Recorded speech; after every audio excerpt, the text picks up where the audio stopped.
Hello friends, तर आज आपण बनवणार आहोत मटकीची उसळ। तर त्यासाठी पहिले मी तेलामध्ये इथे एक लसूण, कढीपत्ता याची फोडणी दिली आहे, टोमॅटो ॲड केला आहे। त्याच्यानंतर ते सगळं चांगलं परतून घ्यायचं तेलामध्ये। नंतर आपलं वाटलेलं वाटण ॲड करायचं आहे। वाटणामध्ये मी कांदे, खोबरे, आलं, मिरच्या याचं सगळं भाजून असं वाटण तयार करून घेतलं आहे।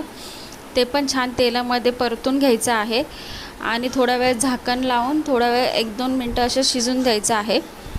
त्याच्यानंतर त्याच्यामध्ये सगळे आपले मसाले ॲड करायचे, लाल मसाला, काळा मसाला, हळद, धने, जिरे पूड सगळं ॲड करायचं आहे। छान ते पण परतून घ्यायचं आहे आणि असं झाकण लावून तेल सुटेपर्यंत छान मसाले ॲड केल्याच्या नंतर आपण त्यात मटकी ॲड करणार आहोत।